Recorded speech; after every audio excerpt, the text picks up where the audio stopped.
buntag natong tanan. Maayong buntag, our dear students. Maayong buntag. Today, we are so happy, not only because we are having this welcome program, but of course, obviously, because of the presence of our visitors from Taiwan, Shu-te, Taiwan. And I'm sure our students from Hilario David Senior National High School are starstruck. Yeah. Are you? Yeah. Oh, you are just like watching or looking at mga kanang Korean idols. Di ba no? Oh. And of course, I'd like to greet our local, excuse me, you are just local visitors. We have our SB members, Committee on Education, at the same time, Chairman of the Committee on Education, and at the same time, our PTA Federation President in the municipality of Argao, Attorney Jonathan Villegas. Yay. And of course, the chairman on the Committee on Peace and Order. So we are all safe, secured because of his presence here this morning. Our SB member, Honorable Elizur Canada. We have our barangay officials. We have Honorable Josephine Umboy, Honorable Rodrigo Solatorio, the father of Mang Fatima, Honorable Efren Fernandez, and Honorable Voltaire Laviros. And of course, I have to mention, but I will ask you first if you know her name. And I am throwing this question to our students here in HPDS National High School. Who was the one, our professor from Shu-te, who introduced our students there in their school? This morning, the beautiful Ma'am. Again, louder. Okay. So, Ma'am Maggie now is the only professor who are with our students from Shu-te, Taiwan. But actually, we have one more teacher, the one who came to our school last time, presenting to us about Shu-te University. Anytime today, he is also coming.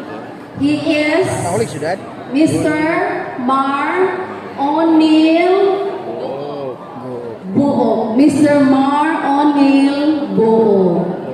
Okay? So to us all, our dear teachers from HPDS National High School, of course, our students, not only from Shu-te University, I understand, there are also students coming here from Taiwan but are not actually from Shu-te University. Of course, not even all of them are Taiwanese. There are also Japanese. And there is one Filipino student who is already in Taiwan, the son of our Assistant Schools Division Superintendent. We have CJ. Wave CJ. Motong daling jud kay nakaingon si CJ nga maayong buntag katusan sila si CJ Taiwanese. To us all, I think there are other students who are not senior high from HPDS. To all of us, maayong buntag pag-usab. When I had given my message when you arrived in Argao, that was Thursday last week, I tried to speak some Chinese words. But I was looking at their faces and I know even if I was already speaking their language, they seemed not to understand me. Now, I will try to speak the language in which all of you can understand. I'm not a good speaker of your language, neither our English language, but I will try to do my best to make you understand and to make you feel that you are all welcome to our school. I have been with you during your first day in Argao when you were so tired. No? You were coming from the city, from the airport actually, and then the following day, we went to Oslo. Can you still recall to what places you have been for the past 4 days? If I will have to ask you, when did you arrive Argao? That was last Thursday, when it was raining very hard, when you need to climb up that building in Baluarte, Argao. Can you still recall? The following day, you woke up so early because you need to catch up with the whale watching activity. Where was it? Where was it? In Oslo. Okay. After whale watching, we went to Malog. where we had our swimming. We went to Malog. Allah, you forgot the name. Tumalog Falls. After Tumalog Falls, we went to what did you meet after Tumalog Falls? You meet the monkeys. Yeah, many monkeys. Oh, kamo, nakakita na mo monkeys dito sa Oslo. Oh, sila kita na. Ingon sila, oy, daghan ng Argawanons din niyoy. More than 50 of them. Okay. Then, after that, we had tree planting. Is it? And of course, we could not forget the very delicious food served to us at Tanawan National High School. After that, the following day, you went back to Argao. Diba? Oh, then you ate your lunch at Jollibee. Can you still recall? Yes. Then, after Jollibee, you went to Prince Argao to buy your food. Okay. I'm just trying to recall what you have been doing for the past days. Then, you went to Varlinas. Varlinas, where you slept well last night, did you? Who among you were afraid of the ants? Who wanted to stay in another room because there were ants welcoming you? Ants. Who was that? Okay. So, when I arrived also at Barlinas yesterday, I was looking at you. And although I know our place is beyond comparable with your own place back in Taiwan, but it's so obvious that you enjoy the place, that you appreciate our humble place. And that is something that I have to be very thankful for. I want to thank you because, of course, we could not offer you the best, but that is the best that we could offer. Our hotels, for example, are not like the hotels that you have in Taiwan. Our school, in terms of facilities, is very, very much behind with what you have in Taiwan. Yet, I am very sure this will become part of your experiences and that you are still learning from us. The program that we have this morning might be so simple, but with your presence, especially when you came up stage, and then the students in HPDS National High School were shouting. They were shouting and they were shout of joy.